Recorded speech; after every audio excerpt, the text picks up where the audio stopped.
వైసీపీపై అభిమానం, పదవులపై లేని వ్యామోహం. ఏదో ఒకరోజు న్యాయం జరుగుతుందని నమ్మకం. ఆ నమ్మకంతోనే పార్టీ అభివృద్ధి, సంక్షేమ పథకాలను ప్రజల్లోకి తీసుకెళ్తున్నారు యువ నాయకుడు మన్నెపల్లి హనుమంతరావు. పార్టీలో తనకంటే వెనుక వచ్చిన వారికి పదవులు దక్కినా హనుమంతరావుకి మొండి చేయి మిగిలింది. అయినప్పటికీ జగన్పై అభిమానంతో మన్నెపల్లి వైసీపీలో కొనసాగుతున్నారు. ప్రస్తుతం మన్నెపల్లి మనతో పాటు స్టూడియోలో ఉన్నారు. ఆయనతో మాట్లాడదాం.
నమస్కారం సార్. నమస్తే.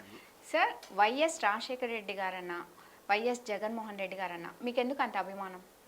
అంటే అప్పటి నుంచో కూడా వైఎస్ రాజశేఖర రెడ్డి గారు అంటే ఆయన కాంగ్రెస్ గవర్నమెంట్లో ఉన్నప్పుడు కూడా ఆయన పెట్టిన పథకాలలో ఎంతోమంది చాలా కొన్ని వేల మంది కూడా ఆయన పెట్టినటువంటి ఆరోగ్యశ్రీ ద్వారా ఎన్నో గుండెలు ఈ రోజున రాజశేఖర రెడ్డి గారిని చెప్పుకుంటా ఆయన పెట్టిన పథకాలను చూసి రాజశేఖర రెడ్డి గారికి ఆకర్షితులయ్యి ఫస్ట్ నుంచి కూడా రాజశేఖర రెడ్డి గారి కుటుంబంతో పాటే కలిసి నడుపుతాము. సార్, పార్టీలో మీతో కలిసి పనిచేసిన వాళ్ళందరికీ పదవులు దక్కాయి, మీకెందుకు దక్కలేదు?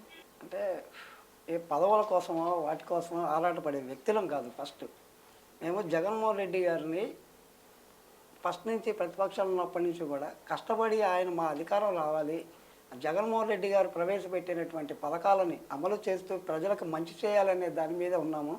అధికారం వచ్చింది, ప్రజలు 151 సీట్లు మా జగన్మోహన్ రెడ్డి గారిని నమ్మి ఓట్లేసి మన ప్రభుత్వానికి తీసుకొచ్చారు. మొదటగా మనం ఏదైతే నమ్మి మనం ఏం చేస్తామో, ఏ సంక్షేమం చేస్తామో అని చెప్పి ప్రజలు ఫస్ట్ గుర్తించి మమ్మల్ని ఓటేసి గెలిపించినందుకు మొదటగా వాళ్ళకి ఏదన్నా చేయాలి అనే తపనతోనే మా జగన్మోహన్ రెడ్డి గారు ఉన్నారు. కానీ పార్టీలో పదవులు అనేది ముఖ్యంగా మేము దాన్ని పెద్ద ఇదిగా తీసుకోలేదు. కానీ మాతో పాటే కలిసి పనిచేసిన వాళ్ళకి వాళ్ళ కష్టానికి తగ్గట్టు వాళ్ళు కష్టపడిన దానికి వాళ్ళకి పదవులు వచ్చినాయి. కాస్త ముందు వెనక అందరికీ వస్తాయి, కానీ పదవులు రాలేదని మేము ఎప్పుడు కూడా ఎటువంటి బాధ చెందట్లే. పార్టీ మిమ్మల్ని గుర్తించలేకపోయినా మీరు వైఎస్ఆర్ కాంగ్రెస్ పార్టీలోనే ఎందుకు కొనసాగుతున్నారు? అంటే ఇప్పుడు మనం ఎప్పుడు కూడా పదవుల కోసం ఆశించింది లేదు. పార్టీ గుర్తించలేదు అనే దానికి ఈరోజు నాకు ఒక గుర్తింపు ఉంటేనే మీ స్టూడియోలోకి వచ్చి నేను మాట్లాడగలుగుతున్నానంటే అసలు నేను ఇంతకుముందు జీరో. ఈ రోజున నేను మీ స్టూడియోలోకి వచ్చి రాజకీయ అరంగేట్రం చేస్తున్నప్పటి నుంచి కూడా ఈరోజు మీ స్టూడియోకి వచ్చి మీతో మేము ఇంటర్వ్యూ ఇవ్వగలుగుతున్నామంటే నాకు ఏదో ఒక గుర్తింపు వచ్చింది. రాకపోతే ఇట్లా ఉండదు. పార్టీ ఖచ్చితంగా మమ్మల్ని గుర్తిస్తుంది. నేను ఏ అడిగినా కానీ మా నాయకులు మాకు పనిచేస్తున్నారు, మా అందరికీ వెన్నంటి ఉన్నారు. అంటే మాకు ఒక గుర్తింపు వచ్చినట్టే కదా. మీరు ఎన్ని సంవత్సరాల నుండి ఈ పార్టీలో ఉన్నారు? 2012వ సంవత్సరం వైఎస్ఆర్ కాంగ్రెస్ పార్టీ ఆవిర్భావం అయినప్పటి నుంచి ఆ రోజున గుంటూరు నగరంలో లేళ్ల అప్పిరెడ్డి గారు తప్ప ఇంకొక నాయకుడు లేడు. పార్టీ వస్తుందో రాదో తెలియదు, పార్టీ అధికారంలోకి తెస్తామో లేదో తెలియదు. ఆ రోజు నుంచి కూడా వైఎస్ఆర్ కాంగ్రెస్ పార్టీకి ఈ గుంటూరు 17 నియోజకవర్గాలలో కానీ మొట్టమొదట జెండా భుజాన పెట్టుకుని తిరిగిన వ్యక్తి లేళ్ల అప్పిరెడ్డి గారు. మా నాయకుడు ఎప్పుడున్నా మేము ఎక్కడ పదవులు వచ్చినా రాకపోయినా ఎంత పెద్ద పదవిలో ఉన్నా సరే మా నాయకుడు ఎవరంటే మొదటిగా చెప్పేది లేళ్ల అప్పిరెడ్డి గారు. ఆయనతో పాటే ఆయన మా అప్పిరెడ్డి గారు జగన్మోహన్ రెడ్డి గారిని, వైఎస్ రాజశేఖర రెడ్డి గారిని నమ్ముకొని వాళ్ళ కుటుంబం మీద వాళ్ళ కుటుంబాన్ని నమ్ముకొని తిరిగినటువంటి వ్యక్తి లేళ్ల అప్పిరెడ్డి గారు. అలాగే ఆయన ఎంత ఆ, నమ్ముకొని తిరిగారు, జగన్మోహన్ రెడ్డి గారిని, రాజశేఖర రెడ్డి గారిని నమ్ముకొని తిరిగారు. అదేవిధంగా మేము లేళ్ల అప్పిరెడ్డి గారిని, ఇక్కడ ఉన్నటువంటి నాయకుల్ని కూడా నమ్ముకొని మేము ఖచ్చితంగా మాకు ఏదో ఒక రోజు వాళ్ళు న్యాయం చేస్తారు, చేసినా చేయకపోయినా మేము ఆ రోజు ఆయన అంతటే ఆయన వెనకాలే అడుగులేస్తూ ఆయన వెనక ఉండి నడిచాము, ఎప్పటికీ నడుస్తూనే ఉంటాము. పార్టీ ఉన్నంత కాలం పార్టీ ఉన్నంత కాలం కూడా పార్టీలోనే ఉంటామే తప్ప మా అరంగేట్రం చేసింది లేళ్ల అప్పిరెడ్డి గారితో. అప్పిరెడ్డి గారు పార్టీలో లేకపోతే మేము లేనట్టే. ఆయన ఉన్నంత కాలం ఆయన వైఎస్ఆర్ కాంగ్రెస్ పార్టీలో ఉంటారు, ఆయన వెనకాల మేము ఎప్పుడూ ఉంటాం. ఇప్పుడున్న జనరేషన్లో అంటే పార్టీల పరంగా చూస్తే పదవి ఇస్తేనే పార్టీలో కొనసాగుతున్నారు. మీకు పదవి ఇచ్చినా ఇవ్వకపోయినా వైసీపీలోనే కొనసాగుతారా? ఖచ్చితంగా అమ్మా, దాంట్లో వేరే ఆలోచన కూడా లేదు. పదవి ఉన్నప్పటికీ లేనప్పటికీ మాకు ఖచ్చితంగా మాకు రావాలి, వస్తేనే మేము పార్టీలో కొనసాగుతాం అనేది అది అది చాలా అసలు నమ్మశక్య ఆలోచన కూడా లేదు. ఎప్పుడూ మేము వైఎస్ఆర్ కాంగ్రెస్ పార్టీలోనే ఉంటాము, జగన్మోహన్ రెడ్డి గారు వెంటనే ఉంటాము. అంటే మీరు ఎన్ని సంవత్సరాల నుండి చేస్తున్నారు కదా, పార్టీలో మాకు ఒక పదవి కూడా ఇవ్వలేదు అని మీకు ఎప్పుడైనా బాధగా అనిపించిందా? అంటే బాధ అనేది అందరికీ ఉంటుంది, కానీ అంటే ఇన్ని సంవత్సరాలు మేము కష్టపడ్డాం, మాకంటే వెనక పార్టీలోకి వచ్చిన వాళ్ళకు కూడా పదవులు వచ్చినాయి అనేది ఉంటుంది, లేకుండా ఏమి ఉండదు. కానీ అది కాసేపటికే, అది కొంతసేపు అయిన తర్వాత మా నాయకులు మమ్మల్ని గుర్తించి ఖచ్చితంగా మళ్ళీ రేపు వచ్చే కాలం మాదే అనే నమ్మకంతో, ఆ దృఢ సంకల్పంతో మేము ముందుకెళ్తామే తప్ప మాకు మాకు పదవులు రాలేదని వేరే పార్టీకి పోవటం, వేరే జెండా భుజాలు వేసుకొని మేము మొయ్యాం. ఎప్పటికైనా పదవి వచ్చిద్దని కొంచెం ఆశగా ఉంది, అంతేనా? అంతేనా? ఖచ్చితంగా ఆశ కాదు, అది ఖచ్చితంగా నెరవేరుతుందనే నమ్మకం ఉంది. ప్రతి వేసవి కాలంలో చలివేంద్రాలు ఏర్పాటు చేస్తున్నారని మేము చూసాము. అసలు మీకు ఆ ఆలోచన ఎలా వచ్చింది? అంటే ఒకటమ్మా, మేము చలివేంద్రం ఓపెన్ చేస్తే ఎండాకాలం అనేది ఇప్పుడు ఏదో ఇప్పుడు మనకున్న దాంట్లో ఏదో ఒక సేవ చేయాలి, ప్రజలకు సేవ చేయటంతో మా నాయకుడు కూడా చెప్పింది అదే. వైఎస్ రాజశేఖర రెడ్డి గారు కానివ్వండి, ఆయన ఆశయాలని పుణికిపుచ్చుకున్నటువంటి ఆయన తనయుడు వైఎస్ జగన్మోహన్ రెడ్డి గారు కానివ్వండి, ప్రజలకి సేవ చేయటం ఒకటే. మా పార్టీలో ఎవరిని పట్టుకున్నా, ఎవరి కార్యకర్తను తీసుకున్నా ప్రజలకి సేవ చేయించడం అనేది నేర్పిస్తారు. మేము నాయకుల దగ్గర నేర్చుకున్నది అది. అంతేగాని మేము రాజన్న చలివేంద్రం అని రాజశేఖర రెడ్డి గారి మీద ఉన్న అభిమానంతో రాజన్న చలివేంద్రం అని పెట్టి ప్రతి ఎండాకాలం కూడా ప్రజలకి సేవ చేస్తూనే ఉన్నాం. దాన్ని మనమేదో రాజకీయంగా చేయాలని ఎప్పుడూ ఉద్దేశం లేదు. అలాగే మొన్న కరోనా కష్టకాలంలో కూడా ఇప్పుడు మాట్లాడుతున్నటువంటి ప్రతిపక్షాల్లో వాళ్ళు ఏ రోజు కూడా ఎవరు బయటకు వచ్చి మేము ఇది చేసామనేది ఎవరు చెప్పుకోవాలి. కానీ మాకున్న దాంట్లో ప్రకారం మేము మా బ్రాహ్మణ సామాజిక వర్గానికి నెలకు సరిపడా సరుకులు కానివ్వండి, కరోనాలో ఎవరు కూడా బయటికి రాకుండా ఎవరి ఇండ్లలో వాళ్ళు తలుపులు వేసుకొని ఎవరు కూడా గడప దాటి బయటికి రానేటటువంటి రోజుల్లో ఫ్లోరిడ్ వాటర్ మా నాయకుడు లేళ్ల అప్పిరెడ్డి గారి సారథ్యంలో ఆ రోజు అన్న మా డివిజన్లో ఇట్లాంటి పరిస్థితి ఉందన్న అని చెప్పంగానే ఆయన మున్సిపాలిటీకి ఫోన్ చేసి ఫ్లోరిడ్ ట్యాంకర్ పంపించండి, బ్రాడీపేటలో కూడా ఇబ్బందిగా ఉంది అని చెప్తే ఆయన ఆధ్వర్యంలో మేము ట్యాంకర్ తీసుకొని ఇంటింటికి నేనే తిరిగి వాటర్ కొట్టా. మా 32వ డివిజన్ మొత్తంలో కూడా ఇంటింటికి గడప గడపకి పోయి షాపుకి పోయి ఉదయాన్నే నేనే ట్యాంకర్ పట్టుకొని నేనే వాటర్ కొట్టింది కూడా ఉంది. అది ఏంటంటే ప్రజలకు సేవ చేయటం వరకే అనుకున్నాం, కానీ అదేదో రాజకీయ లబ్ధి కోసం అని చెప్పి మేము ఏ రోజు ఆశపడలేదు, దాన్ని రాజకీయం చేయాలని కూడా మేము అనుకోవట్లేదు. ఓకే, ఈ చలివేంద్రాలు కాకుండా నార్మల్గా ఇంకా ఏమన్నా మీరు సేవా కార్యక్రమాలు చేశారా? సేవా కార్యక్రమాలు అంటే అదేనే ఇప్పుడు కరోనా కాలంలో కాకుండా మిగతా రోజుల్లో అంటే అది చిన్నవే, అవి చెప్పుకునేవి కాదు. మా నాయకులు చేసే దాంట్లో మేము చేసేది చాలా చిన్నవి, అవి చెప్పుకునే అంత పెద్దవి కాకపోవచ్చు. మన దానివల్ల ఎవరు మనం దాన్ని ఏదో లబ్ధి పొందాలనో లేకపోతే ఇంకోటనో అవన్నీ చెప్పుకునేవి కాదు. వైఎస్ఆర్ స్ఫూర్తితో జగన్ గారు సంక్షేమ పథకాలు ప్రవేశపెట్టారు, కానీ ప్రతిపక్షాలు మాత్రం వాటిని విమర్శిస్తున్నాయి. మీరేమంటారు? ప్రతిపక్షాలు ఉన్నదే విమర్శించడానికి. ఇన్ని రోజులు ఇప్పుడు నవరత్నాల పథకాలు బట్టి ఏదైతే మా నాయకుడు పాదయాత్రలో జనం అడిగిన ఏవైతే పథకాలు అడిగారో ఆ పథకాలన్నింటినీ కూడా నవరత్నాల పథకాలు పెట్టి 9 పథకాలు అమలు చేసినటువంటి వ్యక్తి ఎవరైనా ఉన్నారంటే మా వైఎస్ జగన్మోహన్ రెడ్డి గారు. జగన్మోహన్ రెడ్డి గారు ప్రవేశపెట్టిన పథకాలు ఇంటింటికి చేరుతా ఉన్నాయి. ఉమ్, గత ప్రభుత్వంలో చూస్తే ఆ పెద్ద మనిషి చెప్పినవి ఎన్ని నెరవేర్చారు మేనిఫెస్టోలో ఇప్పటికీ కూడా ఉన్నాయి. ఇప్పటికీ కూడా మీరు చూడండి, చంద్రబాబు నాయుడు 2019లో 14లో ఆయన అధికారంలో ఉన్నప్పుడు పెట్టినటువంటి మేనిఫెస్టోలో ఎన్ని నెరవేర్చారు. ఒక వైఎస్ఆర్ కాంగ్రెస్ పార్టీ కార్యకర్తగా గర్వంగా కాలర్ ఎగరేసుకొని చెప్పగలం, మా మేనిఫెస్టోలో మా వైఎస్ఆర్ కాంగ్రెస్ పార్టీ జగన్మోహన్ రెడ్డి గారు పెట్టిన ప్రవేశాలలో అదే మేనిఫెస్టో తీసుకొని ఈ రోజున మా శాసనసభ ఎమ్మెల్యేలు కానివ్వండి, బీసీ సాధికారత యాత్రలు చేయండి, ఎక్కడికి పోయినా కానీ గర్వంగా చెప్పగలం మేము ఇన్ని సంక్షేమాలు నెరవేర్చాము, మాకు అందుకని ఓటేయండి అని. అంతేగాని మేము మా జగన్మోహన్ రెడ్డి గారు నాయకుల కంటే కూడా ప్రజల్ని ఎక్కువ నమ్ముకున్నారు. ఖచ్చితంగా వాళ్ళందరూ కూడా మా వెంట ఉంటారని చెప్పి ఈరోజు చంద్రబాబు నాయుడు గారు ప్రతిపక్షంలో ఆ పెద్ద ఆయన మాట్లాడుతూ ఉన్నాడు.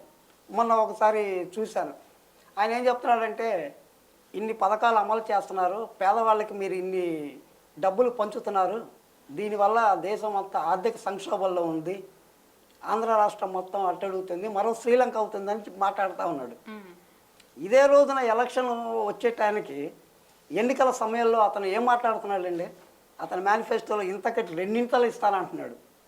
అమ్మఒడి పథకం ద్వారా మా జగన్మోహన్ రెడ్డి గారు ఇంటికి 15,000 రూపాయలు ఇస్తున్నారు.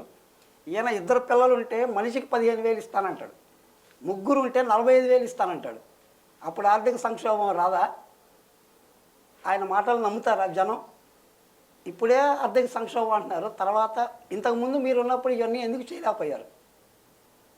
ఇప్పుడు చేస్తున్న వ్యక్తిని అంటే చంద్రబాబు నాయుడు గారు మాట్లాడేది ఏంటంటే పేదవాళ్ళకి మీరేమి చెయ్యొద్దు, చేయకుండా అట్లాగే ఉండండి అని చెప్తా ఉన్నారు. అది అంతా ప్రజలు గమనిస్తున్నారు కదా. ఈ రోజున ఎవరు సంక్షేమ పథకాలు ఇస్తున్నారు, రేపు వాళ్ళు వస్తే ఏం చేస్తారు నమ్మాలి కదా. ముందు ఫస్ట్ జన్మభూమి కమిటీలు పెడతారు, అట్లాగే మళ్ళీ దోచుకోవటానికి రెడీ అవుతున్నారు. టీడీపీ జనసేన కలిశారు కదా, వైసీపీ మీద ఏమన్నా ప్రభావం చూపిస్తుందంటారా? ఖచ్చితంగా టీడీపీ జనసేన కాదండి, ఇంకా 2-3 పార్టీలు, ఏ పార్టీలు ఉన్నా సరే మొత్తాన్ని కలుపుకొనైనా రమ్మని చెప్తున్నాడు. మా ముఖ్యమంత్రి గారు ఎవరిని పోయి ఎవరితో పొత్తు పెట్టుకోవట్లా. ఉమ్, జగన్మోహన్ రెడ్డి గారు చెప్పే మాట ఒకటే, మేము ప్రజలనే నమ్మాం, పార్టీలని, మీడియాలని, లేదంటే నాయకుల్ని నమ్ముకోవట్లా. ప్రజలకి మనం మంచి చేస్తేనే మీరు ఓటేయండి అని అడుగుతున్నావే తప్ప మేము ఎవరితో పొత్తులు పెట్టుకోవట్లేదు, ఎక్కడ స్టార్ క్యాంపెయినింగ్ కూడా చేయించట్లా. మేము స్వచ్ఛందంగా మీకు మంచి చేస్తేనే మాకు ఓటేయండి, లేకపోతే వెయ్యొద్దనే చెప్తున్నాం, బహిరంగంగా చెప్తున్నాం. అలా చెప్పే దమ్మున నాయకుడు ఎవరు ఉన్నారంటే ఆయన జగన్మోహన్ రెడ్డి గారు. ఓకే, ఇంకా ఏ ప్రతిపక్షాల నుంచైనా ఎవరైతే పొత్తు లేకుండా మేము మీకు మంచి చేస్తే మాకు ఓటేయమని అడిగే దమ్ము ఎవరికి లేదు. అంటే ఇప్పుడు వైసీపీ మొత్తము ఫోకస్ పథకాల మీదే పెట్టింది కదా, జనాలందరూ అభివృద్ధి అంటున్నారు కదా, దాని మీద మీ అభిప్రాయం ఏంటి? అంటే మా గవర్నమెంట్ వచ్చి ఇప్పటికే 5 సంవత్సరాలు అవుతుంది. ఉమ్, 5 సంవత్సరాల్లో కరోనా కష్టకాలంలో 2.5 సంవత్సరాలు ఆర్థికంగా మొత్తం ఇక మన ఆంధ్రానే కాదండి, మొత్తం రాష్ట్రం అంతా అట్టుడిగిపోయింది. అవును, అప్పుడు ఆర్థిక సంక్షోభం నిజంగా కరోనా కాలంలో 3 సంవత్సరాలుగా ఎక్కడ మొత్తం ఆర్థిక మొత్తం ఆగిపోయింది. అయినా కానీ అప్పుడు మా జగన్మోహన్ రెడ్డి గారు ఎప్పుడు భయపడాల. ఆ రోజుల్లో కూడా అసలు నిజంగా చాలామంది జనం తిండికి లేక అల్లాడిపోతున్నారు. ఆ టైంలో కూడా మేము సంక్షేమ పథకాలు అమలు చేసాం. అట్లాగే అభివృద్ధి అనేది జస్ట్ అంతే, ఇప్పుడు ఆర్థిక సంక్షోభం వచ్చినందువల్ల కొంచెం అభివృద్ధి జరగకపోయినా అయినప్పటికీ ఇప్పటికీ చూడండి మీరు, ఎక్కడైనా అభివృద్ధి లేదు అని వీళ్ళు చెప్పటమే తప్ప ఏ రోజు కూడా గవర్నమెంట్ ఒక ప్రభుత్వం, కొత్త ప్రభుత్వం వచ్చింది, కొత్తగా ఆయన ముఖ్యమంత్రిగా ప్రమాణ స్వీకారం చేశారు, వెంటనే ఆర్థిక సంక్షోభం వచ్చింది. కొంచెం టైం పడుతుంది కదా ఎవరికైనా కానీ. అభివృద్ధి అంటే ఈయన వచ్చేసేసి మా ప్రతిపక్ష నాయకుడు చెప్పినట్టుగా పేపర్లలో మేము వేయలే, అమరావతి విజను, అమరావతి మరో జపానో, ఇటలీ, అమెరికానో అని చెప్పాడు. అట్లా మేము పేపర్లలో వేయలేదు, మేము నిజంగా చేసి చూపిస్తాం. చేసి చూపించడానికే కొంచెం లేట్ అయినమాట వాస్తవమే, అది ప్రజలు కూడా గమనిస్తూ ఉన్నారు ఎందువల్ల ఇదవుతుందని. ఖచ్చితంగా అభివృద్ధి జరగట్లేదు అనేది కాదు, ఇప్పుడు నిజంగా ఒకప్పుడు నిజంగా ఒక పిల్లలు చదువుకోవటానికి ఆర్థికంగా చాలా వెనకబడి ఉన్నారు. కొంతమంది చదవలేకపోతున్నారు. వాళ్ళందరూ కూడా ఈరోజు ఖచ్చితంగా బీటెక్లు చేసి అంతా చేసి ఫీజు రీయింబర్స్మెంట్ పూర్తిగా చదివిస్తూ ఈరోజు బడికెళ్తే జగనన్న గోరుముద్ద ఉంది. అవును. వాళ్ళకి భోజనాలు పెట్టి మంచి ఫుడ్ ఆలోచించి ఏ రోజుకి ఆ రోజు ఈరోజు మీకు ఈ మెనూ ఇది, ఈ మెనూ ఇది, ఈ మెనూ ఏది అని చెప్పి చక్కగా వివరిస్తుంది. ఇదంతా అభివృద్ధి కాదా? నాడు నేడుగా పెట్టి అప్పుడు మీ ప్రభుత్వంలో ఉన్నప్పుడు ఎలా ఉన్నాయి స్కూళ్ళు, ఈరోజు ఎలా ఉన్నాయి ఒకసారి మీరు గమనించండి. స్కూల్కి వెళ్ళాలంటే యూనిఫారంతో సహా షూస్తో సహా అన్నీ మా గవర్నమెంట్ ఇస్తున్నారు. బ్యాగులు, పుస్తకాలు, స్కూల్ యూనిఫామ్, 2 జతల యూనిఫాము, మధ్యాహ్న భోజన పథకము. ఎక్కడ కూడా ఎవరు కూడా చదువు లేని పేదరికంతో వాళ్ళ చదువు ఆగిపోకూడదని తపన పడుతున్నటువంటి నాయకుడు మా జగన్మోహన్ రెడ్డి గారు. అది అంతా అభివృద్ధి కాదని అడుగుతా ఉన్నాం. సరే, రానున్న ఎన్నికల్లో వైనాట్ 175 అంటున్నారు, సాధ్యమేనా? వైనాట్ 175 అంటే మనం నిజంగానే 175 సీట్ల నియోజకవర్గాలు రావాలనే పోరాడాలి ఖచ్చితంగా. ఎంత ఏది కాదనుకున్నా, ఏది ఎవరు ఏమనుకున్నా 145 సీట్లతో ఖచ్చితంగా మళ్ళీ మా ప్రభుత్వ అధికారంలోకి వస్తుందని గంటాపదంగా చెప్పగలుగుతాం. పోయినసారి ఎన్నికల్లో 151 సీట్లు గెలిచారు, ఇప్పుడు 145 అంటున్నారు. ఎందుకు తగ్గింది సంఖ్య? పోయినసారి 151 నియోజకవర్గాలు మేము గెలిచాం. కానీ ఈరోజు 145 నియోజకవర్గాలే గెలుస్తాయి అని చెప్పి ఎందుకు చెప్తున్నాను అంటే, కొంతమంది మాలో శాసనసభంగా మా జగన్మోహన్ రెడ్డి గారి ఫేస్ వాల్యూతో గెలిచి, మా పార్టీ గుర్తుతో గెలిచి, కొంతమంది వెన్నుపోటుదారుల పార్టీలో చేరి మా పార్టీకి కూడా వెన్నుపోట్లు పొడుస్తా కొంతమంది మా మీద గెలిచి పక్కకి వెళ్ళిపోయి, వాళ్ళందరూ ఒక గుమ్మక్కయ్యి 1కి 2 పార్టీలు, 2 కాదు 3 పార్టీలు అన్ని చేరి ఎంతమంది 3 పార్టీలు కలిసిన బలంతో సహా కానీ కేవలం 145 సీట్లు అయినా కానీ వస్తాయని చెప్తున్నాం మేము. ఈరోజు కూడా 151 వచ్చినాయి. దానివల్ల ఒక 10 సీట్లు తగ్గచ్చేమో కానీ ఖచ్చితంగా ఖచ్చితంగా అయితే మళ్ళీ 2024 అసెంబ్లీ ఎన్నికలలో ఖచ్చితంగా మేము మళ్ళీ ప్రభుత్వాన్ని ఇచ్చేస్తామని చెప్పి గట్టిగా నమ్ముతున్నాం.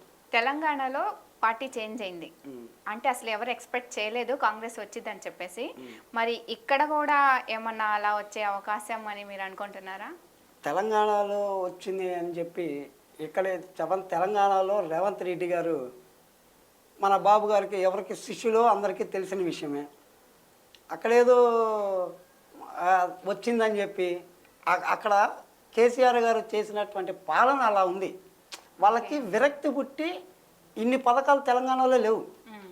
వాళ్ళు కేవలం అభివృద్ధి, ఎక్కడ డబ్బులు వస్తాయా, ఎక్కడ ఆదాయం వస్తుందా, ఆదాయం చూసుకొని ఆల్రెడీ డెవలప్ చేసినటువంటి హైదరాబాద్ని మళ్ళీ డెవలప్ చేయడానికి ఏముంటుంది, ఇంకా అభివృద్ధి అంతా ఆల్రెడీ అయిపోయింది. కానీ వాళ్ళు సంక్షేమ పథకాల్లో జనాల్లోకి తీసుకెళ్ళటానికి కానీ జనాలకి చేయటం కానీ వాళ్ళు విఫలమయ్యారు. ఇక్కడ ప్రతి ఒక్క కార్యక్రమం తీసుకొని ఇప్పుడు గెలిచిన తర్వాత ఏ ఎమ్మెల్యే కూడా ఎవరి ఇంటికి పోయి అమ్మ మీ ఇంట్లో పథకాలు వచ్చినాయి అని చెప్పి అడిగిన దాఖలాలు గత ప్రభుత్వంలో కాదు కదా, కొంతకాలంగా కూడా ఎవరు అడిగినటువంటి దాఖలాలు ఎప్పుడు కనపట్ల. మీరు ఎప్పుడైనా చూసారా ఒక ఎమ్మెల్యే ఒక ఇంటికి వెళ్ళి అమ్మ మీ ఇంట్లో పథకాలన్నీ వచ్చినాయి ఇంకేమన్నా కావాలా అని అడిగినటువంటి ఎమ్మెల్యేలు ఎవరైనా ఉన్నారా మీకు తెలిసి? ఎవ్వరూ లేరు. ఈ ప్రభుత్వంలో మా జగన్మోహన్ రెడ్డి గారు ఇంకా ఇప్పుడేదో ఎన్నికలు వచ్చినప్పుడు ఈ నెల నుంచో 2 నెలల నుంచో కాదు, గత సంవత్సర కాలం నుంచి కూడా మేము అసలు కొత్తగా ప్రభుత్వం ఏర్పాటు చేసినప్పటి నుంచి కూడా ఒక వాలంటీర్ వ్యవస్థ పెట్టాము. వాలంటీర్ వ్యవస్థలో ఒక సచివాలయాలు ఏర్పాటు చేశాము. సచివాలయాలు పెట్టి వాలంటీర్లు అందరినీ వీళ్ళు చేసే పని ఏంటంటే పొద్దునే లేచి ప్రతి ఇంటికి వెళ్ళి అందరినీ పలకరించటం, అక్కడ ఎక్కడెక్కడ ఎవరెవరు ఇబ్బందులు పడుతున్నారో వాళ్ళ అవన్నీ డేటా కలెక్ట్ చేసి పైన నాయకులకి పంపించటం, వీళ్ళింట్లో ఈ అవసరం ఉంది, వీళ్ళింట్లో ఈ అవసరం ఉంది అని తెలుసుకోవటం. ఇప్పుడు ప్రభుత్వం వచ్చిన దగ్గర నుంచి ఇది జనరేట్ అవుతానే ఉంది కదా, ఎక్కడ కూడా ఆగలేదు కదా, 5 సంవత్సరాలుగా ఎక్కడ ఆగలేదు కదా, జరుగుతూనే ఉంది. ప్రతి 1వ తారీఖు ప్రతి నెల 1వ తారీఖు రాగానే తలుపు కొట్టి ఈరోజు పెన్షన్ డబ్బులు ఇస్తున్నారంటే అది మా ప్రభుత్వం అని చెప్పి గర్వంగా కూడా చెప్పగలుగుతాం. గత ప్రభుత్వంలో బిఎల్ఓ వచ్చేవాడు ఎక్కడో ఒక చోట పెట్టేవాడు. ఈ పాప అవ్వ తాతలు అందరూ కూడా పోయి అక్కడికి పోయి ఆయన ఎప్పుడు వస్తాడని కూర్చొని, మా పేటలో అయితే చాలామంది వాళ్ళు ఎప్పుడు వస్తారని ఎదురు చూసి ఈ అవ్వ తాతలు కళ్ళు తిరిగి కింద పడిపోయిన రోజులు కూడా ఉన్నాయి. అట్లా ఎవ్వరు కూడా ఇబ్బంది పడకుండా ఈ రోజున వాళ్ళు ఎక్కడ ఉంటే అక్కడ, మొన్న మీరు చూసారో లేదో, మొన్న ఈ మధ్య మొన్న 1 తారీఖు రోజు అతను హాస్పిటల్లో ఉన్నాడు. హాస్పిటల్కి వెళ్ళి మా వాలంటీర్ డబ్బులు ఇచ్చేచ్చాడు. ఓకే. 1వ తారీఖు పెన్షన్ వస్తుంది, 30వ తారీఖే ఆయన హాస్పిటల్లో ఉన్నాడు, ఆయనకి డబ్బులు అవసరం అని తెలిసి ఆ రోజు ఇతను జేబులో డబ్బులు ఆయనకి ఇచ్చి 1వ తారీఖు తెచ్చుకున్నాడు డబ్బులు. 30వ తారీఖే ఇచ్చేసాడా? 30వ తారీఖు ఆయన వాలంటీర్ జేబులో డబ్బులు వాళ్ళకి ఇచ్చి 1వ తారీఖు వచ్చినాక తెచ్చుకున్నాడు మళ్ళీ పెన్షన్. అంత కరెక్ట్గా అంత పర్ఫెక్ట్గా మేము చేస్తుంటే దాన్ని పట్టుకొని ప్రజలకు మీరు ఇలా ఎందుకు చేస్తున్నారు, అలా ఎందుకు చేస్తున్నారని ఈ ప్రతిపక్షం మాట్లాడతాం, ఈ పెద్ద మాట్లాడతాం కరెక్ట్ కాదు. తంబేస్తేనే కదా పెన్షన్ అనేది. తంబు 1వ తారీఖు, తంబు వచ్చేది 1వ తారీఖు. 30కే ఇచ్చేసేసి అతను పోయి తంబేయించుకున్నాడు. 30వ తారీఖు వాలంటీరు జేబులో డబ్బులు తీసి ఆయనకి ఇచ్చాడు. తన సొంత డబ్బులు ఇచ్చి 1వ తారీఖు పోయి పెన్షన్ తమ్ ఇంప్రెషన్ చేయించుకున్నాడు. Okay okay. అంటే అంత ఎవరండి చేసేది అట్లా? అప్పుడు జరిగిన గడప గడపకి మన ప్రభుత్వం కార్యక్రమంలో కొంచెం అంటే వ్యతిరేకత కనిపించింది కదా, దాని మీద మీ అభిప్రాయం ఏంటి? వ్యతిరేకత అనేది ఎక్కడైనా ఉంటుంది, ఏ ప్రభుత్వానికైనా సరే వ్యతిరేక అనేది ఖచ్చితంగా ఉంటుంది. అది వాళ్ళు గడప గడపకి వెళ్ళినప్పుడు మా పథకాలు తీసుకున్న ప్రతి ఒక్కళ్ళు కూడా మాకు అందినయనే చెప్తున్నారు. ఈరోజు ఇంత మాట్లాడుతున్న ప్రతిపక్షంలో ఎప్పుడో ఒకడు ఉన్నారు, అన్నీ మొత్తం ఉన్న కోట్ల జనాభా మొత్తం వన్ సైడే ఉండరు కదా, ప్రతిపక్షంలో వాళ్ళు కూడా ఉంటారు కదా, వాళ్ళు మాట్లాడతామే తప్ప వాళ్ళు మాట్లాడిన ప్రతి ఒక్కరు గడప గడపలో ఎవరైతే మాకు ఎదురుగా మాట్లాడి మమ్మల్ని కావాలని ఈ కించపరచాలని చూశారో, ఎవరైతే మా మీద బురద జల్లుదామని చూశారో వాళ్ళ ఇళ్లలో పథకాలు రాలేదా అని చెప్పి అడుగుతా ఉన్నాం. ఈ రోజున అగ్రవర్ణాలకి పథకాలు రాలేదు, ఎస్సీలకి బీసీలకి మైనార్టీలకే ఇస్తున్నారు. అగ్రవర్ణాలలో ఎవరికి రైతు భరోసా రాలేదు, ఎవరెవరు సంవత్సరానికి ఆదాయం డబ్బులు తీసుకోలేదు, కాపు నేస్తం కింద ఎంతమంది ఓసీలు సంవత్సరానికి 18,000 రూపాయలు తీసుకోలేదు. ఒక్కలైనా వాళ్ళ మనసుకి వాళ్ళ గుండె మీద చేసుకొని చెప్పానండి. మీ మీడియా ముఖంగా అవసరంలా, వాళ్ళ మనసుకి వాళ్ళు ఒక్కసారి ఇంట్లో కూర్చొని మనస్ఫూర్తిగా గుండె మీద చేసుకొని వాళ్ళు ఒకసారి ఆలోచించుకోమనండి. ఇలాగే చంద్రబాబు నాయుడు గారి ప్రభుత్వాల్లో వచ్చాయా రాలేదా, మా గవర్నమెంట్లో వాళ్ళు తీసుకున్నారా తీసుకోలేదా? గుంటూరు పశ్చిమ టీడీపీ కంచుకోట అంటున్నారు, మరి ఇప్పుడు అక్కడ రజనీ గారు పోటీ చేస్తే గెలుస్తారా? మా ఫస్ట్ ఏంటంటే గుంటూరు పశ్చిమ నియోజకవర్గం టీడీపీకి కంచుకోట కాదు, ఇది కాంగ్రెస్ పార్టీకి కంచుకోట. కాంగ్రెస్ పార్టీలో 2009 తర్వాత 2010-11 సంవత్సరాల్లో కాంగ్రెస్ పార్టీ చేసిన ప్రత్యేక ఇది తెలంగాణ రాష్ట్రం ఇచ్చిన తర్వాత కాంగ్రెస్ పూర్తిగా కింద అట్టడికిపోయింది. పోయిన తర్వాత ప్రత్యామ్నాయం ఏమీ లేక ఆ రోజుల్లో తర్వాత కాంగ్రెస్ తెలుగుదేశం పార్టీ అప్పటికి మా పార్టీలు ఇంకా రాలా. అప్పుడు ఉన్నప్పుడు కరెక్ట్ 2012 సంవత్సరంలో మా పార్టీ వచ్చింది. అప్పుడున్న ప్రత్యామ్నాయం ఏంటంటే కాంగ్రెస్ లేదంటే తెలుగుదేశం, ఈ 2 పార్టీలే ఉన్నాయి. కాంగ్రెస్కి పూర్తిగా విఫలమైంది కాబట్టి తెలుగుదేశం పార్టీకి వేశారు. అప్పుడే మేము కొత్తగా పార్టీ పెట్టాము. జగన్మోహన్ రెడ్డి గారి కొత్త, ఆయనకి తెలియదు, ఆయనకంటే ఈయనేదో 40 సంవత్సరాల ఎక్స్పీరియన్స్ ఉందని చెప్పి చంద్రబాబు నాయుడు గారిని నమ్మి చంద్రబాబు నాయుడు గారికి ఓటేశారు. అదే విధంగా ఇప్పుడు అదే టీడీపీ కంచుకోట్ల అని చెప్పి వాళ్ళు చెప్పుకుంటున్నారు అంతే, కానీ కాదు ఇది కాంగ్రెస్కి కంచుకోట. కాంగ్రెస్కి కంచుకోట. అది రేపు రాబోయే 2024 ఎలక్షన్లలో ఈ కంచుకోటను కూడా బద్దలు కొట్టి మళ్ళీ మా వైఎస్ఆర్ కాంగ్రెస్ పార్టీ వస్తుంది, ఖచ్చితంగా జెండా ఎగరేస్తాం. ఎమ్మెల్సీ అప్పిరెడ్డి గారి దగ్గర, యేసురత్నం గారి దగ్గర మీకు చాలా స్వతంత్రం ఉంది, మరి ఇప్పుడు రజనీ గారు గెలిస్తే అంతే స్వతంత్రం ఆమె దగ్గర కూడా ఉండిద్దా? ఇప్పుడు ఒకటండి, మాకు 2014 సంవత్సరంలో లేళ్ల అప్పిరెడ్డి గారికి ఈ అసెంబ్లీ సభకి సీట్ కేటాయించారు. అప్పుడు అప్పిరెడ్డి గారికి పనిచేసాం. 2014లో ఇచ్చారు. 2019లో చంద్రగిరి యేసురత్నం గారికి ఇచ్చారు. చంద్రగిరి యేసురత్నం గారితో పాటు కలిసాం. ఆయనతో పాటే జర్నీ చేసాం. ఓకే. రేపు రజనీ గారికి కూడా సీట్ ఇస్తారు. ఇచ్చినప్పుడు ఆమెతో పాటు కలిసి జర్నీ చేస్తే కదా ఇప్పుడు ఖచ్చితంగా ఎందుకు చేయరు అంటున్నా. ఇప్పుడు ఆ స్వాతంత్రం మాకు ఎందుకు రాదు? ఇప్పుడు రజనీ గారు కొత్త అయినా రజనీ గారు మమ్మల్ని గుర్తుపెట్టుకోదో రజనీ గారి కోసం మేము పనిచేయట్లా. పార్టీ కోసం మేము ఖచ్చితంగా వైఎస్ఆర్ కాంగ్రెస్ పార్టీ మా జగన్మోహన్ రెడ్డి గారిని ముఖ్యమంత్రి చేయాలని చెప్పి ఆలోచనతోటే మేము పనిచేస్తాం. కానీ ఇప్పుడు రజనీ గారు దృష్టిలో పెట్టుకుంటారా లేకపోతే ఇంకోళ్ళు దృష్టిలో పెట్టుకుంటారా అనేది ప్రతి కార్యకర్త కూడా మా వైఎస్ఆర్ కాంగ్రెస్ పార్టీ ఈసారి పశ్చిమ నియోజకవర్గంలో మా జెండా ఎగరేయాలి, మా జగన్మోహన్ రెడ్డి గారిని మళ్ళీ ముఖ్యమంత్రిని చేసుకోవాలని చెప్పి అందరూ పనిచేస్తారే తప్ప వాళ్ళ దృష్టిలోకో వీళ్ళ దృష్టిలో పడదామని ఎవరు పనిచేయరు. ఓకే. ఎప్పుడైనా కానీ ఎక్కడున్నా కానీ మాకు అప్పిరెడ్డి గారితో స్వాతంత్రం ఉంటుంది, యేసురత్నం గారితో స్వాతంత్రం ఉంటుంది. మొన్నటిదాకా మాతో పాటు మా పార్టీలో ప్రతిపక్షాల పార్టీలో గెలిచి మా పార్టీలోకి వచ్చినటువంటి ఎమ్మెల్యే మద్దాలి గిరి గారి దగ్గర మాకు స్వతంత్రం ఉంది. మేయర్ గారు కాబట్టి మనోహర్ నాయుడు గారితో మా స్వతంత్రం ఉంది. అంటే మేము పార్టీ ఆవిర్భావం నుంచి కూడా మేము కలిసి పనిచేసాం పార్టీ స్టార్టింగ్ నుండి ఉన్నారు కాబట్టి. ఇప్పుడు రజనీ గారు పశ్చిమ నియోజకవర్గానికి కొత్త. అవును. మేము ఎప్పటి నుంచో కలిసి ఈ నాయకులతోటి మేము పనిచేసాం ఇక్కడ లోకల్గా. మేము అందుకని ఎక్కువ జర్నీ రజనీ గారితో పాటు కంటే కూడా మాకు ఇక్కడ ఉన్న లోకల్ నాయకులకే మాకు ఎక్కువ సత్సంబాలు ఎక్కువ ఉంటాయి. మేము ఏదన్నా ఉంటే ఈ రోజుకైనా నాకే కష్టం వచ్చినా అప్పిరెడ్డి గారికి ఫోన్ చేస్తా, అన్న ఇదన్నా నా పరిస్థితి అంట, అన్న ఇట్లా జరుగుతుందన్న అంట. ఆయన మాకు ఎమ్మటినే రియాక్ట్ అవుతారు. అలాగే చంద్రగిరి యేసురత్నం గారికి ఫోన్ చేస్తా, సార్ ఇట్లా మాకు ఇట్లా జరుగుతుంది సార్ అంట. ఆయన పార్టీకి ఆయన పని చేస్తాడు. మనోహర్ నాయుడు గారు మున్సిపాలిటీలో ఏదొచ్చినా కానీ మనోహర్ నాయుడు గారు చేస్తే మనోహర్ నాయుడు గారు రియాక్ట్ అవుతారు. ఇప్పుడు పార్టీలో నాయకులు పెద్ద నాయకులు చిన్న నాయకులు నేను ఉండదు. అందరం కలిసే పనిచేసాము. మేము కార్యకర్తలము, వాళ్ళ నాయకులుగా మేము వాళ్ళ ఎమ్మటే ఉంటామని కోరుకుంటామే తప్ప వాళ్ళ వెనకాల నడుద్దామని కోరుకుంటామే తప్ప వాళ్ళతో పాటు కలిసి నడుద్దామని ఎప్పుడు కోరుకోము.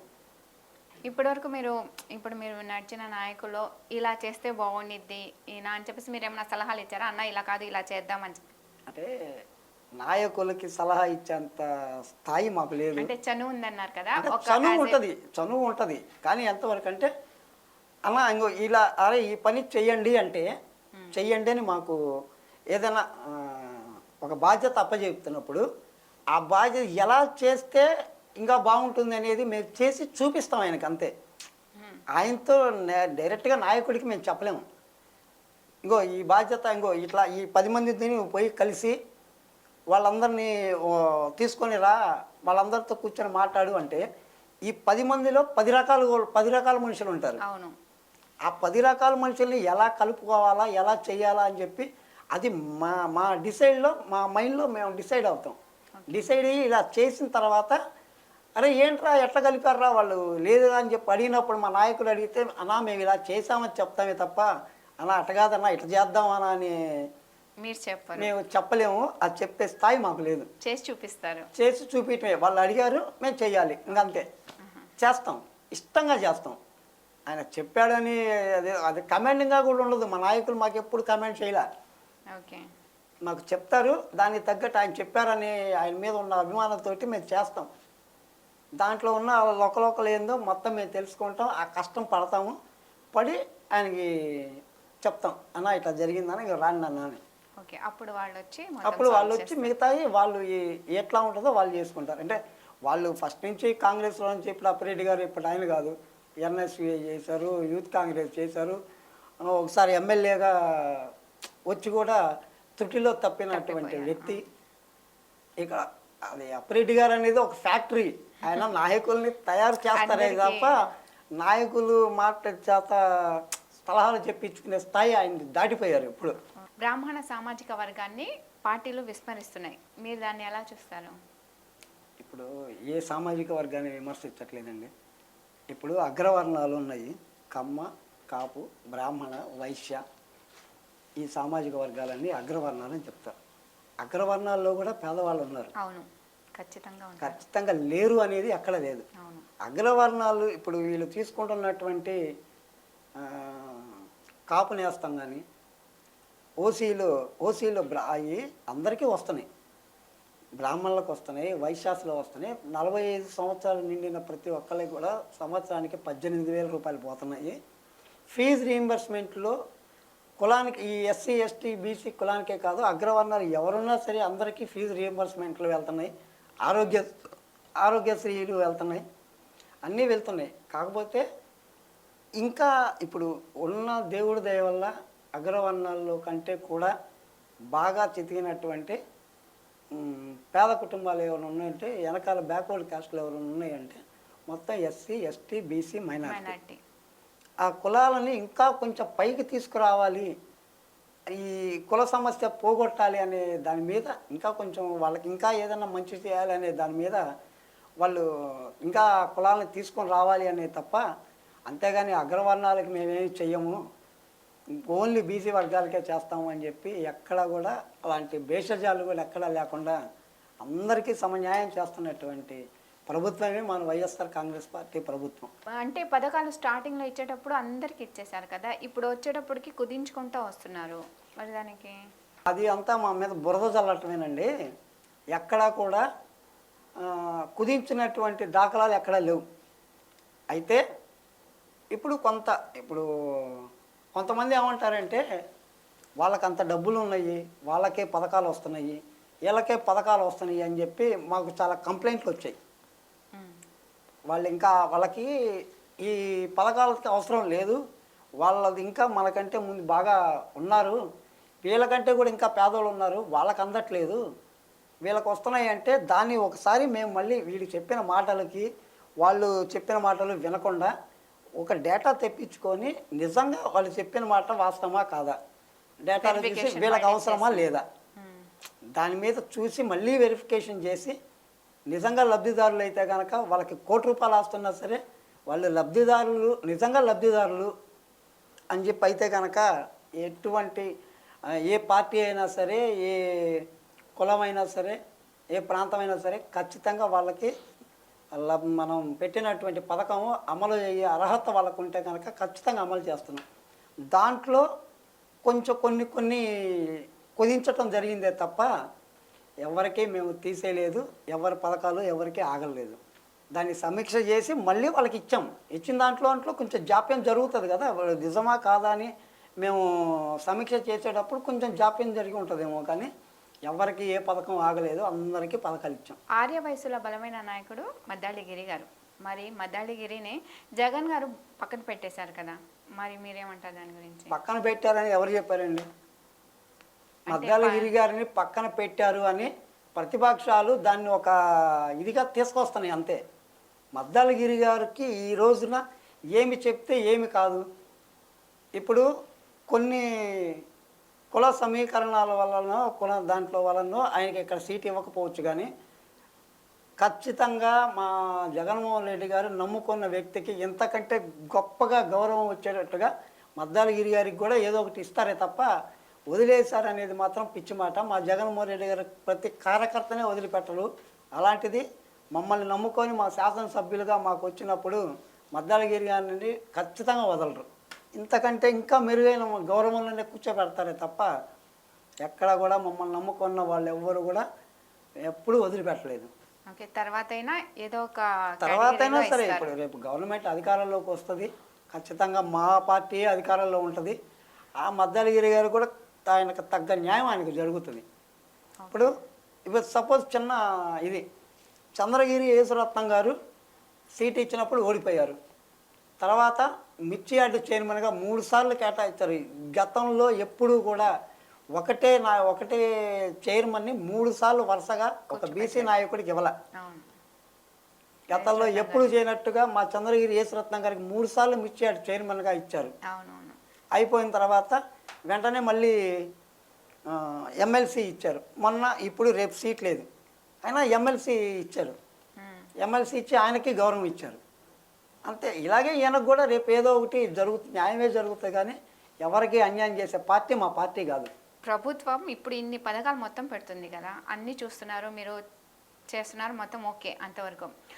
అంటే ప్రభుత్వం ఇలా చేస్తే ఈ పథకం కానీ లేకపోతే ఈ పని కానీ అంటే మీరు సొంతంగా ఇలా ఇలా అయితే బాగుండు అని మీకు ఏమైనా అనిపించిందా? అంటే ఈ పని అంటే ఈ పథకాల పరంగా ఇది ఇలా చేస్తే బాగుండు అని మీకు ఏమైనా అనిపించిందా? ఏం లేదండి, మాకు ఏదైతే ఎక్కడ కూడా దీంట్లో సరిదిద్దాలని కానీ ఇలా చేస్తే బాగుంటుంది అని కానీ ఎక్కడైతే మాకు అనిపించలా. అది ఏదన్నా ఉన్నా మా అధినాయకుడు మా నాయకుడు మా జగన్మోహన్ రెడ్డి గారు ఏ పథకం అమలు చేస్తే అదే ఖచ్చితం. ఆ ఒకటికే 4 సార్లు మా ముఖ్యమంత్రి గారు ఆలోచించే ఏదైనా ఒక పథకాన్ని కానీ ఒక మాట ఇచ్చాడు అంటే తప్పడు. అంటే ఇప్పుడు కరెక్ట్గానే మొత్తం జరుగుతుంది అని చెప్పాడంటే చేస్తాడంతే. ఓకే. అలాంటి నాయకుడు మా నాయకుడు జగన్మోహన్ రెడ్డి గారు. అలాగే ఇక్కడ కూడా మా డివిజన్లో కూడా మా కార్పొరేటర్ ఈచంపాటి వెంకటకృష్ణ ఆచార్య గారు, మా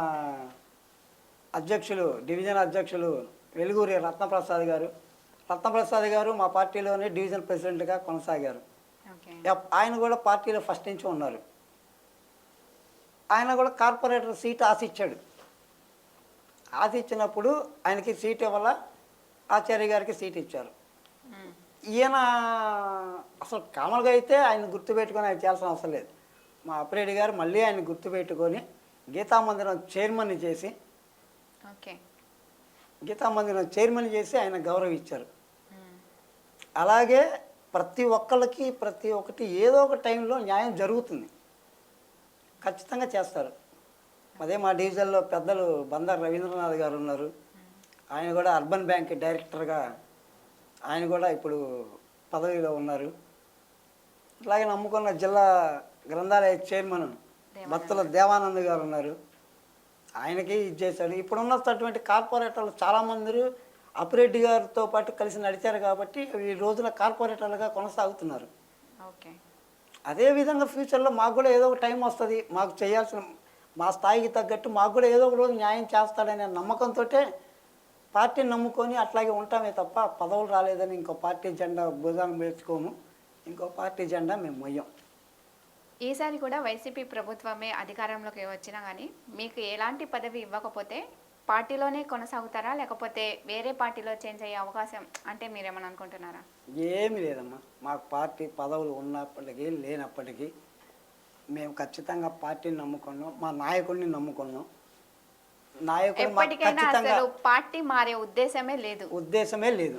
ఎప్పటికైనా సరే మేము ఎప్పుడు కూడా వైఎస్ఆర్ కాంగ్రెస్ పార్టీలోనే ఉంటాము. మీరు ఇప్పుడు కాదు, ఇంకో 10 సంవత్సరాల తర్వాత నన్ను పిలిచిన పార్టీ అధికారులు ఉన్నా లేకపోయినా మేము పార్టీతో పాటే ఉంటామే తప్ప, పార్టీ వస్తే ప్రజలకు మంచి జరుగుతుంది, పార్టీ లేకపోతే మేము అంతే మా పార్టీకి మేము ఉంటాం తప్ప ఇంకో పార్టీ అధికారంలోకి వచ్చిందని ఆ పార్టీ లేకపోయే అంతట వెధవ పనులు మేము చెయ్యం. ఖచ్చితంగా నేను పార్టీలోనే ఉంటాను, పార్టీతోనే కొనసాగుతాను ఆఖరి వరకు కూడా. వేరే పార్టీ వాళ్ళు పదవి ఇస్తాము రమ్మంటే ఎవరు ఏ పదవులు ఇచ్చినా కానీ పదవులతో డబ్బుతో నన్ను కొనలేరు. ఖచ్చితంగా నేను పార్టీని నమ్ముకున్న పార్టీతోనే ఉంటాను. తప్పకుండానే మీకు ఏదో ఒక పదవి దక్కాలని మనస్ఫూర్తిగా కోరుకుంటున్నాం. ధన్యవాదాలు. Thank you.